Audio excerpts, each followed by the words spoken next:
Bem, pessoal, vamos começar aí a aula de número 4, falando um pouquinho sobre o efeito da temperatura na espontaneidade da reação, né? Bem, a gente sabe que quando a temperatura de um sistema reacional aumenta, o sinal da energia livre de Gibbs padrão pode ser alterado, né? Tornando uma reação espontânea numa reação não espontânea, ou o contrário, né? Pode ser que a reação não era espontânea e com o aumento da temperatura ela passa a ser espontânea, né? Então a gente vai estudar aí os 4 casos que mostram quando a variação da entalpia e da entropia pode alterar o sinal da energia livre de Gibbs. Lembrando que a energia livre de Gibbs é a energia que o sistema tem sobrando para realizar o trabalho, caso ela for negativa. Caso ela for positiva, é o valor necessário extra, né, que eu preciso aplicar ao meu sistema para que uma reação aconteça, né? Então vamos estudar o primeiro caso aqui, onde nós temos ΔH, ou seja, a variação de entalpia padrão com valor negativo, ou seja, é uma reação exotérmica, junto com uma variação de entropia padrão positiva, ou seja, a entropia do sistema está aumentando.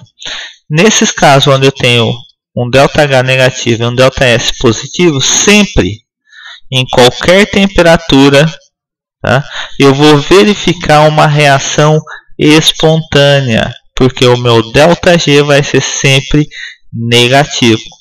Porque se eu tenho negativo aqui, menos o outro sistema aqui que é positivo, ele vai ficar negativo, então o total aqui dessa somatória vai ser sempre negativo, independente da temperatura, tá? Lembrando que essa temperatura é em kelvins e a menor temperatura no sistema de kelvins é o zero, tá? Não tem menos, né? A menor temperatura é o zero. Então, se fosse zero absoluto, esse item aqui seria zerado, né? Seria descartado, porque teria zero vezes esse valor seria zero. Então o ΔG é igual ao ΔH. Lembrando que o ΔH ele varia também com a temperatura, mas as variações são muito pequenas. Então eu posso considerar ele praticamente constante em função da temperatura, tá? Bem, no caso aqui, né, em química geral, a gente não vai estudar a questão da variação do ΔH em função da temperatura. Mas em físico-química vocês vão ver isso com mais probidade.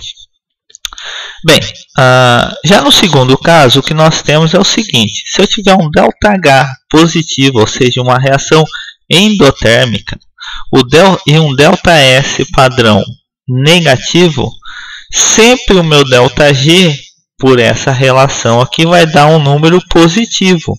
E toda vez que eu tenho um ΔG positivo, eu tenho uma reação não espontânea. Então, para essa condição aqui, eu tenho que, em qualquer temperatura investigada, em qualquer temperatura que a reação ocorra, ela não será espontânea na direção direta. Consequentemente, né, a direção inversa é espontânea, tá? O mesmo caso aqui. Nesse caso aqui, a direção direta é espontânea e a inversa é não espontânea.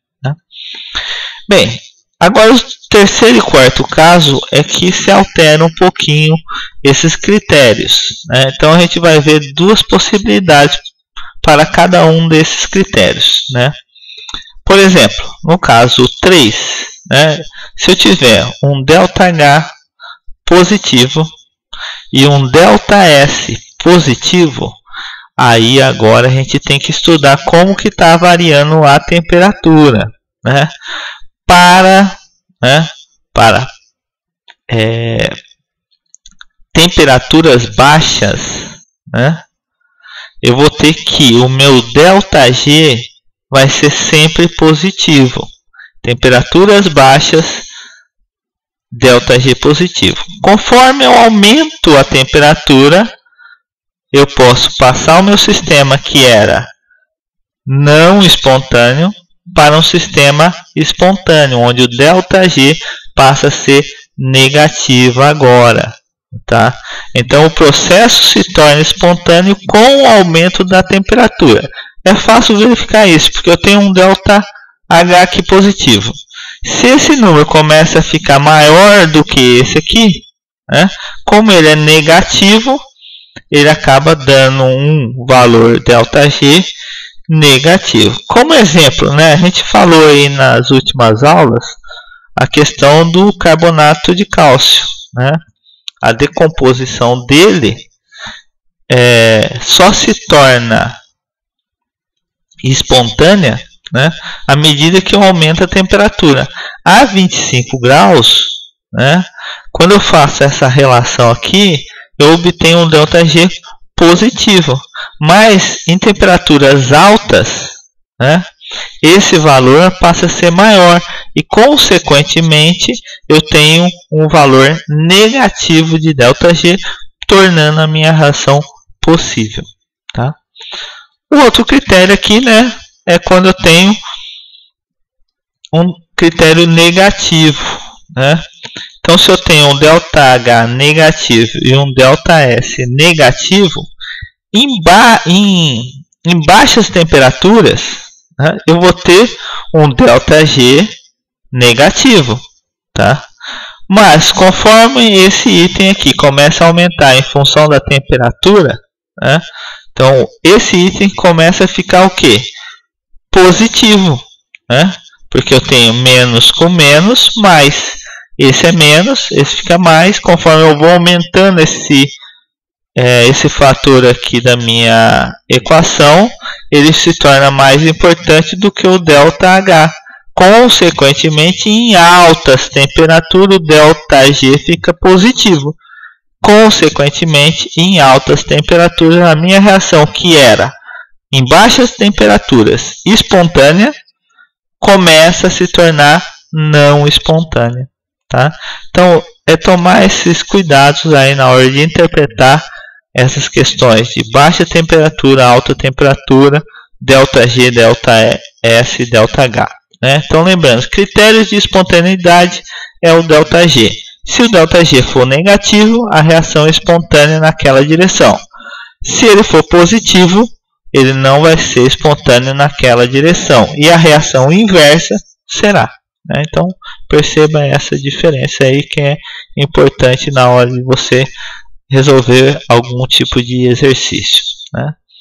Bem, até agora a gente falou sobre o ΔG padrão, molar padrão, né? Mas a gente pode calcular também o ΔG em condições não padrão, em função da pressão e temperatura. E a equação que representa essa variação de energia livre em condições diferentes do padrão é essa daqui. Não cabe aqui em Química Geral demonstrar como a gente chega nessa equação. Isso vai ser feito em Físico-Química. Físico-Química vocês vão estudar isso mais a fundo e vão entender melhor como chegar nessa equação a partir aí de definições da termodinâmica. Tá? O importante é que, para concentração e pressões diferentes do padrão, nós temos que o ΔG é igual ao ΔG padrão mais RTNN de Q, onde Q é o quociente da reação, que em condições de equilíbrio se torna a constante de equilíbrio. Tá? Bem, R é a constante dos gases e T a temperatura. E Ln é uma função logarítmica. Né? O valor no caso do R aqui é 8,314 J por Kelvin por mol. Né? Está faltando um mol aqui. Tá? E aqui nós temos as seguintes regras para o quociente reacional. Os gases entram na forma de suas pressões parciais em atmosferas, ou seja, se ele estiver sendo dada a pressão em milímetros de mercúrio ou torricelli, ou Pascal, ou qualquer outra pressão, você tem que transformar esse valor em atmosfera, tá? Para poder ser usado aqui nessa equação. Já as espécies em solução aquosa entram na forma de suas concentrações molares. Lembrando que a gente vai ver mais para frente, aí, quando a gente for falar sobre equilíbrio químico, que é depois de velocidade de reação, né? É o terceiro tópico aí da nossa disciplina. A gente vai ver que, na verdade, quando a gente fala de equilíbrio químico, a gente está falando de atividade, né? Mas para as nossas pretensões aqui, a gente usa as concentrações, tá? Em vez de atividade dos materiais, e a gente usa pressão, não atividade dos gases, né? Bem, outra definição importante que a gente vai ver com mais profundidade é a questão de líquidos e sólidos puros que não aparecem na constante de equilíbrio, né? E também o solvente em uma solução diluída, tá?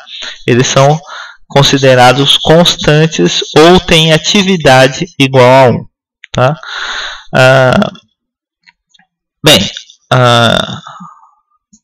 Como que ocorre a variação da energia livre em função aí do quociente reacional ou da constante de equilíbrio? Então a gente tem um gráfico aqui que mostra a variação de ΔG, tá? Em função aí da reação. Então eu tenho uma reação onde A passa a B na forma gasosa, e eu percebo o seguinte, tá? Quando é que ΔG se torna zero?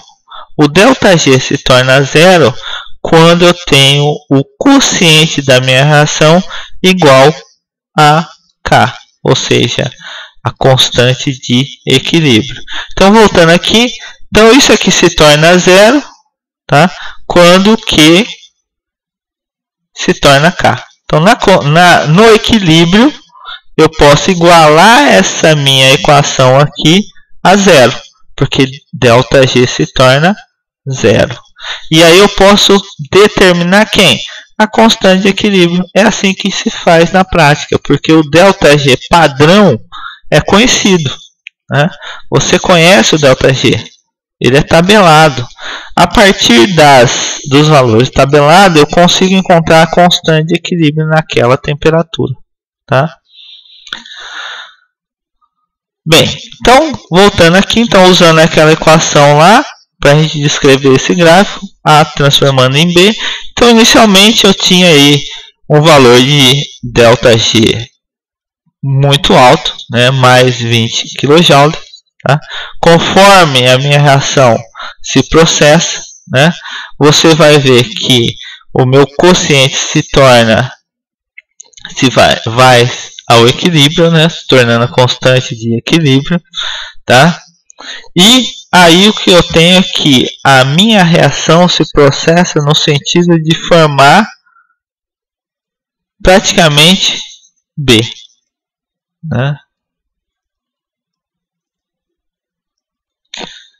Então, como a gente está vendo aqui, né, conforme o ΔG passa de um número positivo, ou seja, a reação não é espontânea, então A permanece 100% na forma de A, né, composto A, permanece sem transformar em B. Conforme esse valor de ΔG diminui, né, eu vou ter uma tendência à transformação de A em B. Então, para ΔG negativo, eu tenho uma probabilidade muito grande do meu reagente passar a ser B. Então, praticamente em menos 20 kJ, eu tenho praticamente 100% de B sendo transformado, né? Ou seja, A se transformando em B. Bem, assim como entalpia, né, a variação de entalpia, a variação de entropia de um determinado sistema, a gente viu que a gente pode adicionar reações, né, acoplar reações e fazer junções de vários tipos de reações para obter uma reação que a gente quer, a partir de valores de ΔH de reações conhecidas. E nós podemos fazer isso também para energia livre de Gibbs, para reações. Então elas são aditivas, né? Então se eu tenho lá uma reação 3, por exemplo essa aqui, cobre mais cloro gasoso, formando cloreto de cobre 2, né? E eu não tenho esse valor tabelado para essa reação, eu posso determinar esse valor a partir de ΔG padrão de outras reações conhecidas, tá? Então, somando a reação 1 mais a reação 2, eu tenho o ΔG da reação 3. Então, assim como a gente fez na entalpia e na entropia, a gente pode fazer também aqui no ΔG, tá? Ou seja, na energia livre de Gibbs. Então, o ΔG da reação 3 vai ser igual ao ΔG da reação 1 mais o ΔG da reação 2. Nesse caso aqui nós temos que na reação 1, cobre reagindo com cloro, formando cloreto de cobre, tem o valor de menos 119,9 kJ. E para outra reação onde eu tenho o cloreto de cobre reagindo com uma molécula de cobre, formando cloreto de cobre 2 com o valor a 25 graus de ΔG padrão de menos 55,8. Então, somando os dois, eu tenho aqui para a minha reação 3, que é o cobre sólido mais cloro gasoso formando cloreto de cobre a 25 graus, a soma entre esse valor, que é o da reação 1, mais esse valor, que é o da reação 2, formando então o valor de menos 175,7 kJ. Então, pessoal, terminamos aqui. Bons estudos. Obrigado.